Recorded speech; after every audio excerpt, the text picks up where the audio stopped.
Salut tout le monde, bienvenue sur Imitsu Rétro. Aujourd'hui, on va parler séries télé, et plus précisément séries télé médicales. Pourquoi j'ai pris ce sujet? En fait, je cherchais de quoi parler dans une prochaine vidéo pour parler télévision, donc je regardais les séries. Et d'un seul coup, je me suis rendu compte de quelque chose, c'est que depuis que je suis gamin, il y a toujours eu au moins une série médicale américaine. Depuis que je suis gamin, il y en a toujours au moins une qui est en diffusion et que je suis vraiment, que je suis à fond dedans et tout.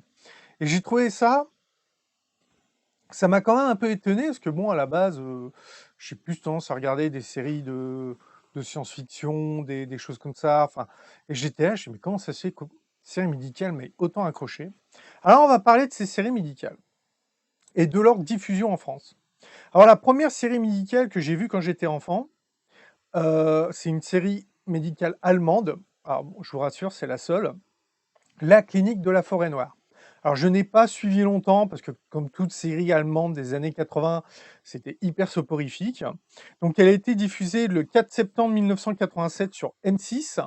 Alors, le problème, c'est que quand M6 a commencé ses diffusions dans les années 80, en 87, euh, suite à la promesse de Jacques Chirac, enfin bon, il y a tout un contexte politique. Euh, il y avait beaucoup de zones blanches en France au niveau de la réception de la télévision. Et moi, je me souviens que quand M6 a commencé à diffuser, au début, je l'avais pas.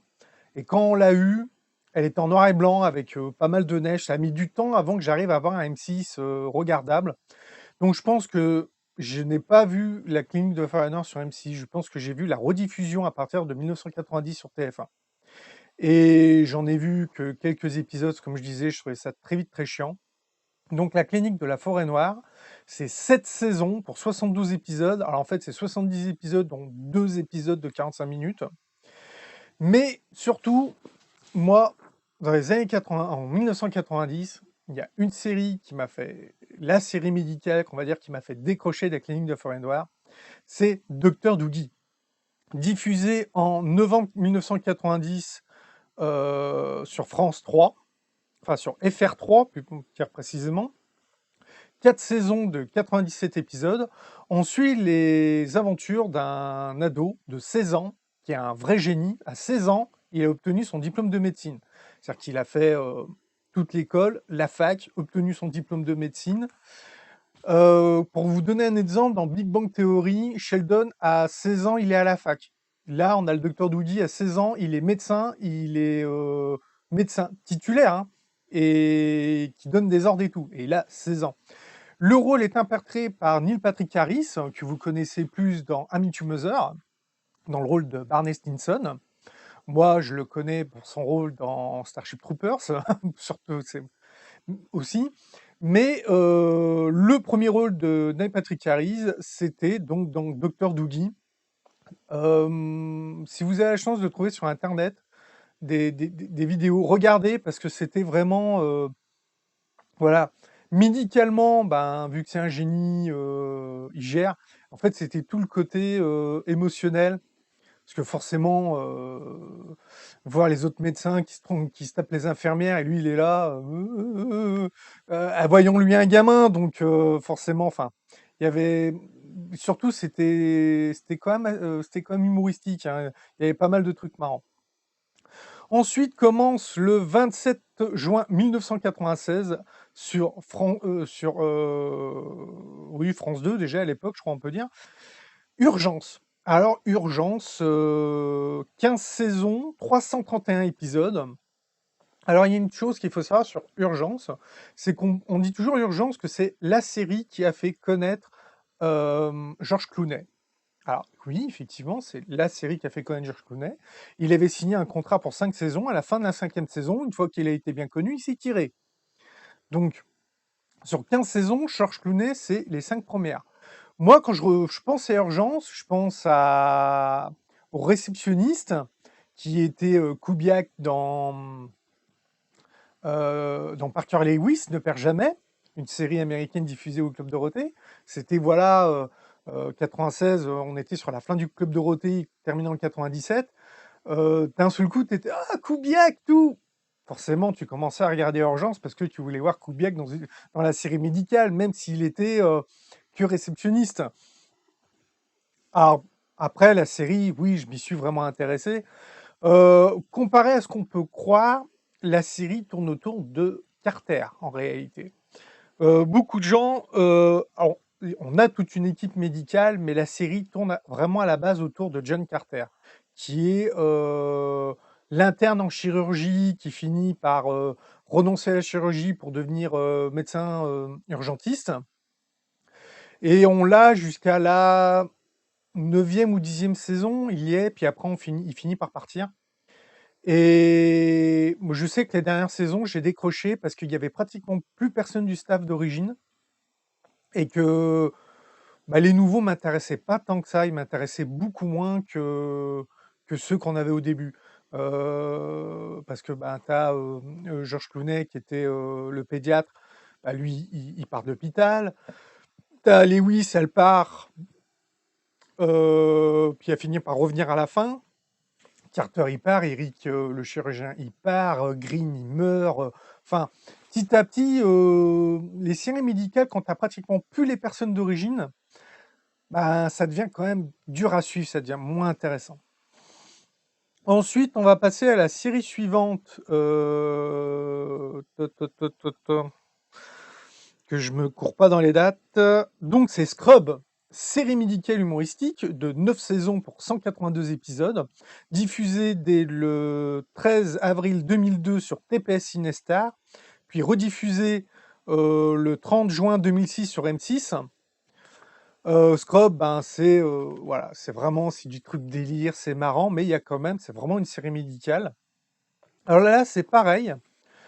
Scrub, quand tu as le héros, Dorian, si je me souviens bien son nom, quand il finit la série à la saison 7, à la fin de la saison 7, il quitte la série, bah, t'es là, la série, elle est finie pour toi. Et du coup, ben, la saison 8, elle est pas top. Et dans la saison 9, bah, ils le font revenir un peu pour relancer la série, mais c'est plus un hôpital, je crois qu'ils sont dans une fac. Enfin, la franchement, les 2 dernières saisons, elles sont vraiment pas terribles. Ensuite, on a Grey's Anatomy, diffusé dès le 3 juillet 2006 sur TF1. Alors, actuellement, on en est à 17 saisons pour 380 épisodes. La saison 17 a fini récemment aux États-Unis, donc elle est encore de diffusion en France. Ils viennent de signer une 18e saison, mais concrètement, même si j'apprécie toujours autant la série, il reste plus que Meredith Grey. Il reste plus que Meredith Grey, il reste Bailey, euh, Richard Weber, et c'est ouais, les 3 seuls médecins d'origine qui restent. Tous les autres ont fini par partir. Euh, En plus, là, la 17e saison, ils parlent beaucoup du Covid. Donc, ils ont eu beaucoup de difficultés de tournage à cause de ça. C'est quand même très centré sur le Covid. Euh, Moi, concrètement, euh, l'actrice qui joue Meredith Grey, elle a bien dit qu'elle commençait à en avoir marre de son rôle. La 17e saison, elle était en fin de contrat. Je pense elle a re-signé pour une saison à cause que le fait qu'avec le Covid, ça a pas mal chamboulé la série. Mais ça s'annonçait comme la dernière saison pour elle. Si du coup ça sera dans la 18, la dernière pour elle, je sais pas si la série pourra tenir sans son héroïne principale, parce que la série tourne autour d'elle. C'est à partir du moment qu'il n'y a plus Meredith, là, la série, voilà, parce que bon, Bel on peut toujours la voir dans Station 19, le spin-off, qui est une série sur les pompiers, où il y a son mari Ben Warren qui est aussi dedans. Dans Station 19, on a aussi l'italienne, la sœur de Andrew DeLuca. Enfin bon, alors je vais éviter de vous spoiler des choses qui arrivent dans la saison 17, donc je vais pas en dire plus. C'est une série que pareil, que j'aime beaucoup, mais qui sonne sa fin. Ça, moi, j'ai bien l'impression que la 18, ça va être la dernière. Et enfin, dernière série médicale que j'ai suivie durant cette période, diffusée dès le 28 février 2007, Doctor House, 8 saisons, 177 épisodes sur TF1. Pareil, Grey's Anatomy, TF1. Oui, parce que j'ai pris les... Voilà, parce que Doctor House est fini, alors que Grey's Anatomy est toujours encore de diffusion, mais voilà, ils ont 7 saisons, les autres, ils en ont 17. Donc, concrètement, j'ai toujours plus ou moins eu une série médicale à regarder, en sachant qu'avant, on n'avait pas un an de... On n'avait pas un an de différence entre la diffusion américaine et la diffusion française.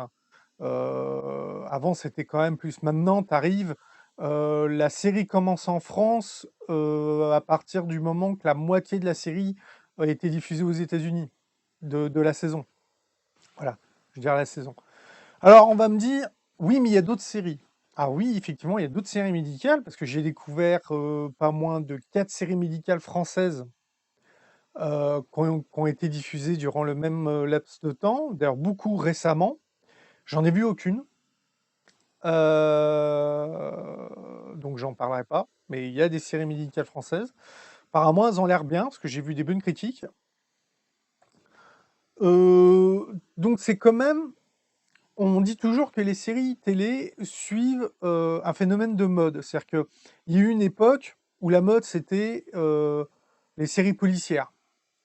Donc on avait Navarro, Commissaire Moulin, on avait pas mal de séries, on avait l'impression qu'on regardait que des séries policières. Il y a eu la période où on a eu beaucoup de séries de science-fiction, puis beaucoup de séries de... voilà, tu avais Buffy contre les vampires, en même temps tu avais Stargate SG1, tu avais les contes de la crypte, tu avais Charmed, enfin Charmed c'est pas science-fiction, c'est plutôt fantasy.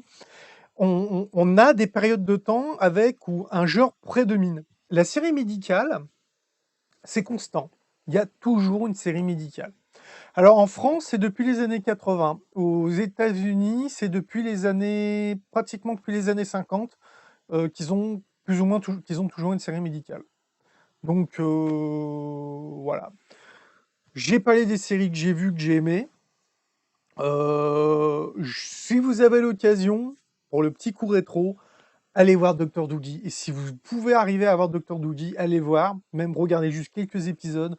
C'était vraiment un peu spécial, c'était marrant.